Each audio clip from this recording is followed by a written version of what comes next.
জুয়া যারা খেলবেন তাদের পরিণতি ধ্বংস, এটার কোনো শেষ নেই।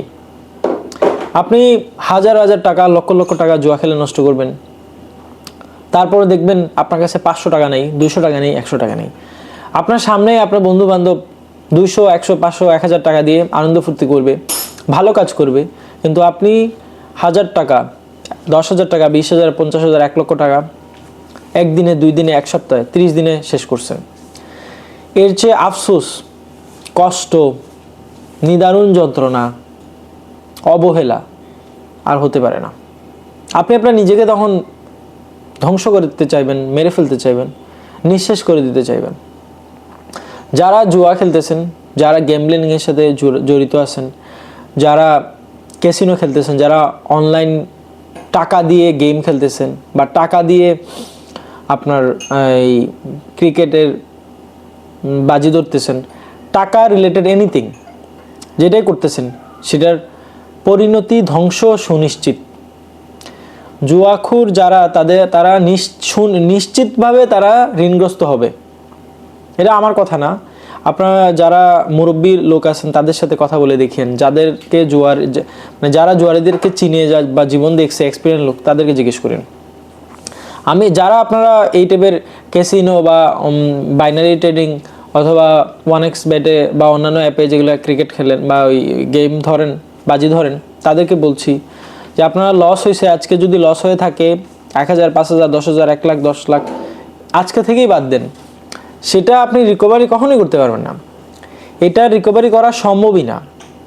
রিকভারির কাছাকাছি যদিও আপনি যান, ধরেন আপনার 5,000 টাকা শুরুতে লস হয়েছে, আপনি 4,000 টাকা যাবেন, আপনি যে আপনার হবে কি, আপনার মনে হবে 5,000 টাকা আজকে লাভ তুলি, যখন আপনার 5,000 টাকা হয়ে যাবে আপনি মনে করবেন না, তাহলে আমি আজকে আরও 5,000 লাভ করি, আজকে মনে হয় আমার ভাগ্য খুলে গেছে, এটা আপনি মনে করবেন।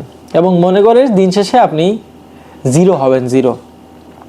আপনি 40 লক্ষ টাকা লস করছেন, আপনি 40 লক্ষ টাকা প্রফিট করে আবার ওই জিরোতেই যাবেন।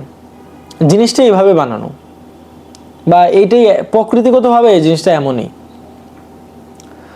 তো আমি আমার ভাই ব্রাদার্সকে বলছি যারা এটার সাথে জড়িত বা গোপনে সংগোপনে মনের গহীনে আশা ভরসা রাখেন যে আমার লস হয়েছে এত, বা এটা করে আমি অনেক কিছু হয়ে যাব, আমি 1 সপ্তাহে অনেক টাকার মালিক হয়ে যাব, 1 মাসে অনেক টাকার মালিক হয়ে যাব, 1 বছর অনেক টাকার মালিক হয়ে যাব।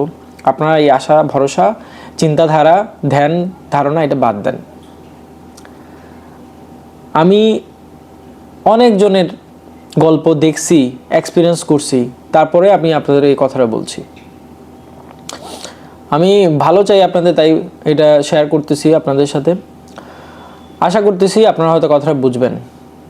যদি আপনাদের বন্ধু বান্ধব এটার সাথে জড়িত থাকে, তাকে বোঝান, তাকে লজ্জা দিবেন না, হেট্রেট করবেন না, তারা জুয়ারি বলে ডাকবেন না, তার সাথে কথা বলুন, তার সাথে বিষয়টা শেয়ার করুন, তারপরে তাকে আস্তে আস্তে অন্যদিকে ডাইভার্ট করুন। জুয়া থেকে আপনি কিভাবে বেরোতে পারেন সেটা নিয়ে আমি আরেকটা ভিডিও দিচ্ছি, আশা করতেছি আপনারা সেই ভিডিওটা দেখবেন।